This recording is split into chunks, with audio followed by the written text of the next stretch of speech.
Well, again, a very good morning to all my dear students. So again, I'm here to teach you, and today I'm gonna teach you the topic tenses, which is common for 6th, 7th, and 8th standard. If you go towards the upper or higher classes, 9th and 10th will be same for tenses. Tenses are very important. It is very important part of English. Without tenses, believe me, I'm saying without tenses, you guys can never be able to solve your English. Tenses is the backbone. Again, tenses is the backbone of English subject. So let's start. What are tenses? We'll start from zero. We'll start from beginning. What are tenses? So tenses, simply any of the student can say tenses are of three types. Very first one is past, another one is present, and the third one is future. These three are the types of tenses. But are tenses equivalent to the time, or is there any connection between tenses and time? Sometimes students nearly gets confused that tenses and time are same, but no, these are not same in any of the sense. This is not same. Why so? Time, if I say measurement,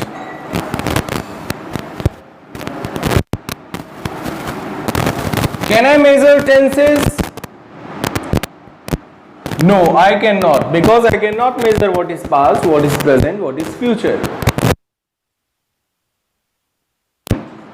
Yes, I can measure time for say hour, for say seconds, or minutes, or decades, or centuries, or fortnights, etc., etc. But time can be measured, whereas tenses cannot be measured. So why time and tenses I am talking about same? Let me tell you here. This is just an introductory class. So what are tenses actually? Tenses tell us at what time the activity happened,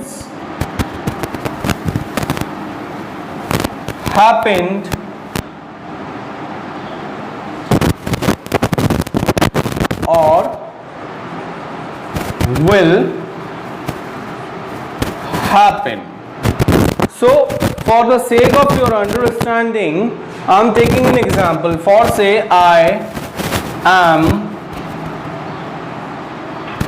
teaching, whereas I will write I was teaching. One more sentence I am writing, I will be teaching. So if I look at my subject, that is I, in all the sentences, number 1, 2 and 3 are same, that is I and I. And teaching is my verb, which is in continuous form of present, past and future. Teaching is also same. Subject and verb both same. What changes here is the auxiliary or the helping word. But with sentence number 1, I got to know that sentence is of present tense because of the auxiliary or the helping verb am. If I choose sentence number 2, then I was teaching. Only again the helping verb is changed, that is was. And in the third one, if I see I will be teaching, again will be future tense. So what tenses are doing here? Tenses tell us, it is telling me at what time the activity happens.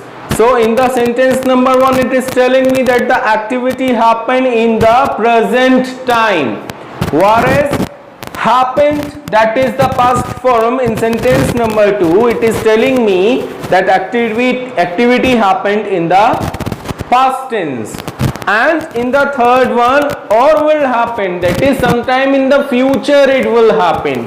So what are tenses? Again I am telling you, tenses tell us at what time the activity happens, happened, or will happen. It is giving me a connection, it is telling me the accurate time.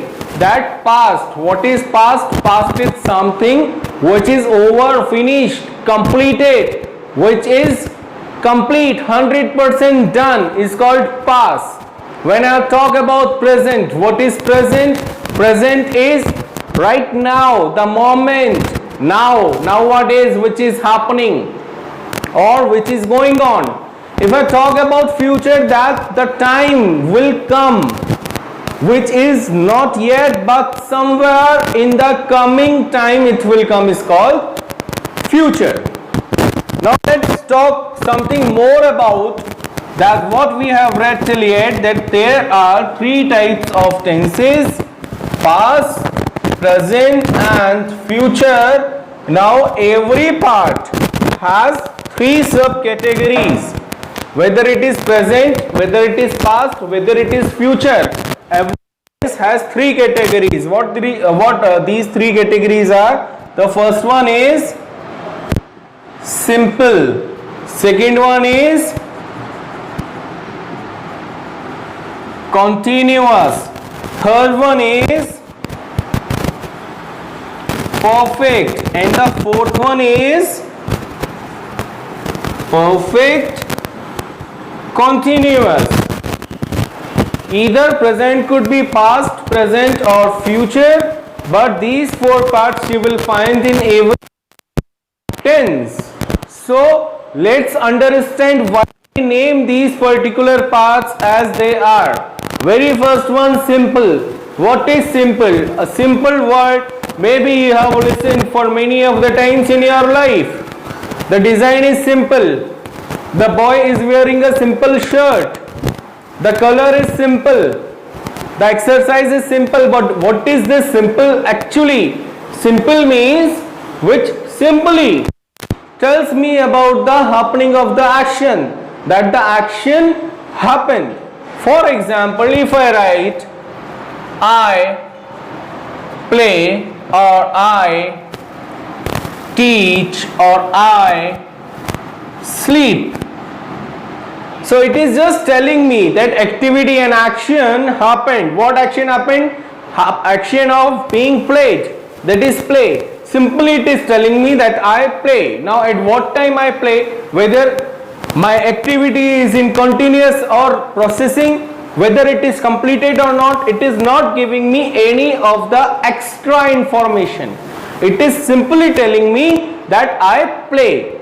At what time I play, either activity is processing or over or not, it is not telling me anything. Simply it is telling me I play, I teach, I sleep. So when simple tense is used to tell you simply about the happening of the action, and it does not give any of the extra information. It does not give me any extra information. Simply it is telling me happening of the action. Now if I talk about the second part, as the name suggests, continuous. So when I say continue your class, continue your studies, continue your activity, what does it mean? Continue means which is still going on, which is still in the process.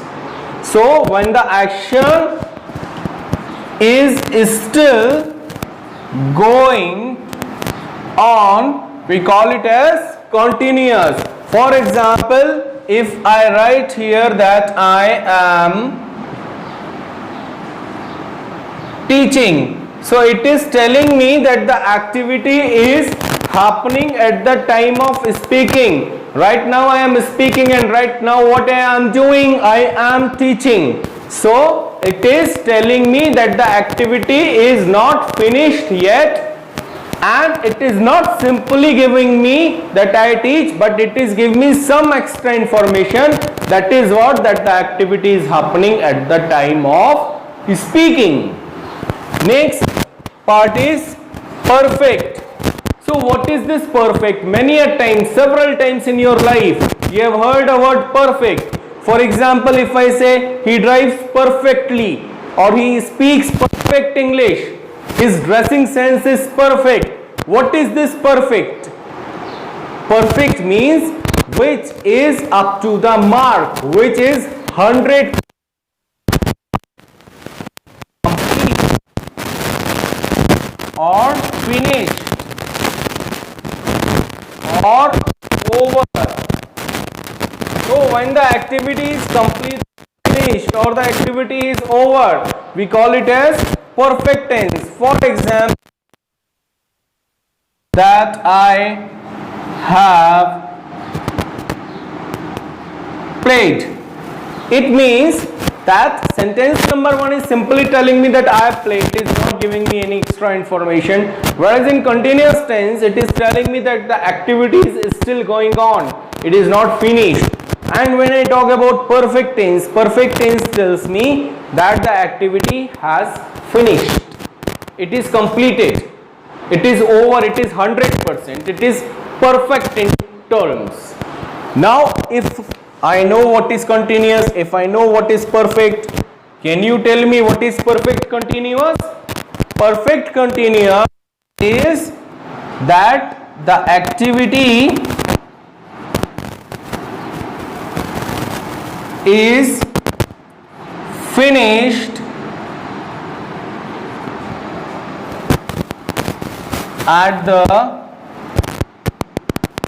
time of speaking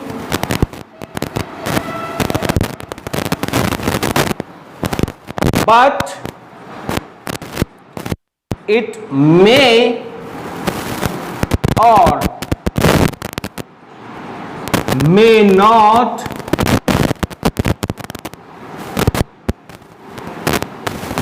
continue in future. What I meant when I am telling you this thing, that my activity is completed at the time of speaking. Chances are there, probability is there, it may or it may not continue in future. For example, if the rain is falling and at 4 o'clock, suppose this is 4 o'clock, which is the present time, rain is falling here, rain starts at 4 speaking, at the rain has fallen for 1 hour. Now I am not sure whether it will stop at 4 o'clock, it may continue till 4:30 or 5 o'clock, or it may not continue. Then I call it as perfect continuous tense. What we have studied? Tenses, 3 types: present, past, future. 4 types of the of all these 3: simple, continuous, perfect, and perfect continuous. Now we will study about the structural formulas of this.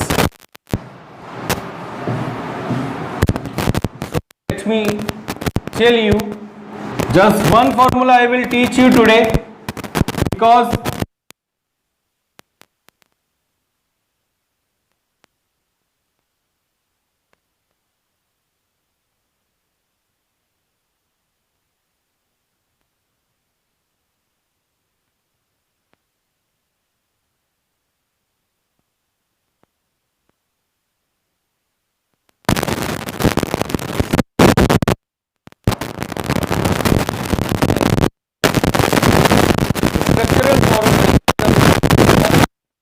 form plus s or es plus object plus adverb, which is optional. Now subject I put I, verb first form plus s or es. Now the question arises where to use s and where to use es, or where to use verb first form. Three things you can see: verb first form, s and es. Why to use it? How to use it? So if my subject is singular plus third person, then I will use either s or es. But the most important thing in this topic is subject must be singular as well as third person. If it is singular and not third person, the condition will not be implied. If it is third person but not singular, again this will not be implied. It must be singular as well as the third person, then and only then I will put s or es. To make you understand it in a more complete way, in a more perfect way, let me take few of the examples. What are the subjects? I, we, you, he, she, they. One more it is there. So I is singular, it is singular, but is it third person? No, it is first person. So s and es I am not going to use with I. We is plural plus first person, again I will not use s or es. You is plural as well as singular, but it is second person, again I am not going to use it. Now he is singular as well as third person, I will choose s or es here. She is again singular plus third person, again I am gonna choose s or es here.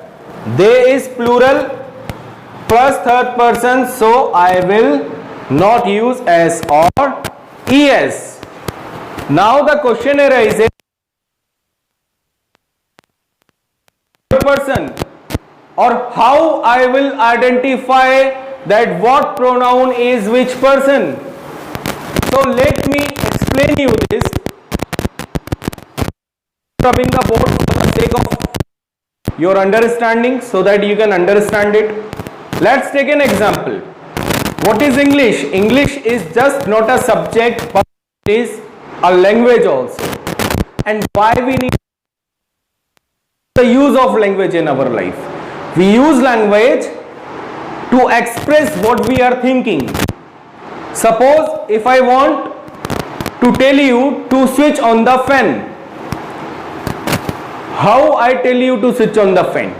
Definitely I am thinking that I am thinking in my brain that I must tell you to switch on the fan.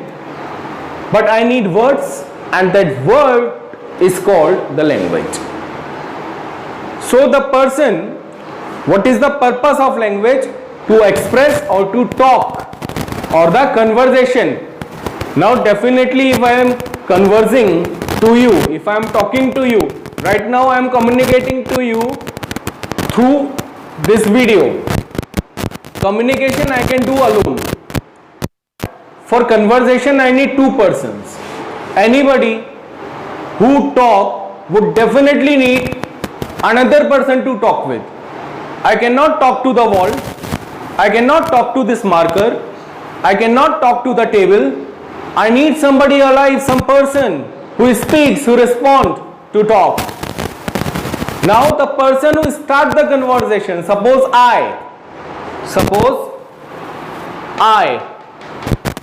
start the conversation, so definitely I will converse with someone.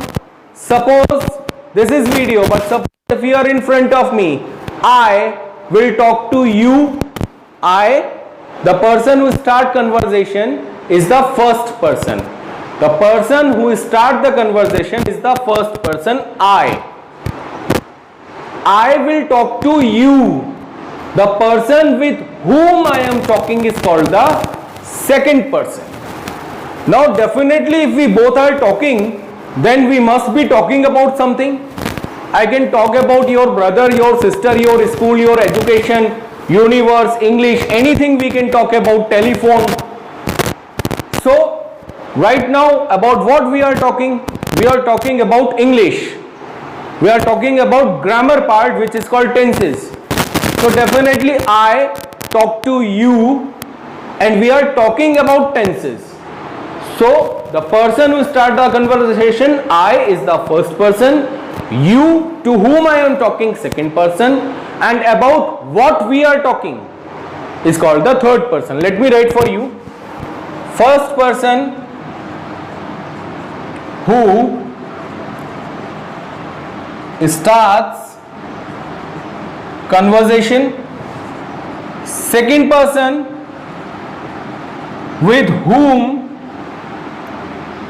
the conversation is being held, third person about whom the conversation is. So it is very simple. First person who starts the conversation, that is I. Second person with whom the conversation is going on, that is you. Third person about whom the conversation is going on. For example, if I ask you, how is Ram? So definitely you are not Ram. If I talk, how is Ram? I am talking about Ram. Ram is the third person. Who is asking? I is asking. I is the first person. From whom I am asking? I am asking from you. You is the second person.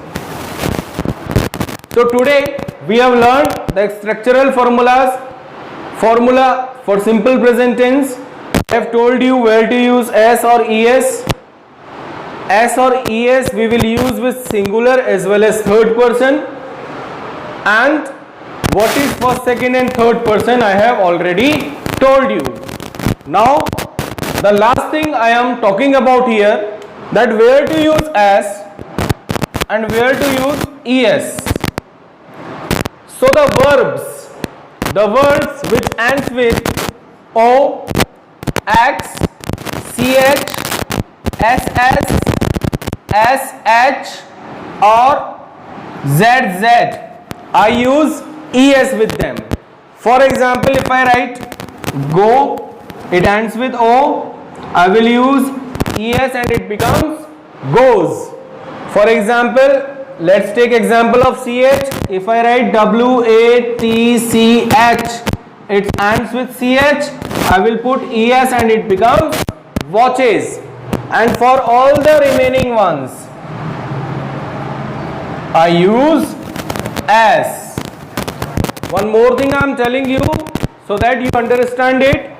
First of all, if the subject is singular as well as third person, both the conditions must be there. If any one condition is there, it will not work. If both conditions are there, then and only then I will put either S or either ES. First I will see the subject. Yes, subject is singular. Yes, it is third person also. Now I will choose S or ES. How to choose S or ES?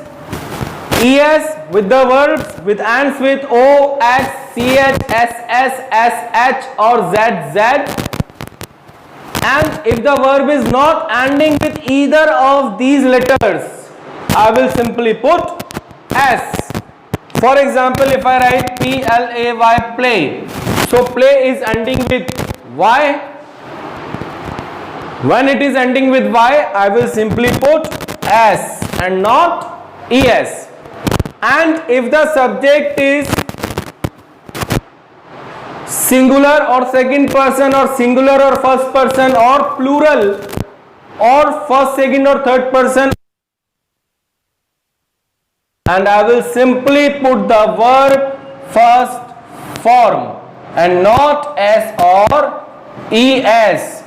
Both these I will not choose if my subject is not singular and third person both. So this is just the introductory class for the first class of tenses. I am not going to spend more minutes with you, but today is your homework that you will write at least 10 sentences with 10 different subjects with this structural formula. Whatever we have learned today, you must have write and learn that properly. That is your homework. Tomorrow again I will come with the same topic, tenses, and tomorrow we are going to study present simple tense formulas. That is, the first one is affirmative sentence, second negative, third interrogative, fourth negative interrogative, fifth WH interrogative, sixth WH negative interrogative. How to use them, how to write it, what are helping verbs, there is a lot to study for tomorrow. Today if I started, the class will be very long. I don't want to do that. So kindly do the homework, stay safe, stay hygiene. Until tomorrow, have a good day. Thank you, class.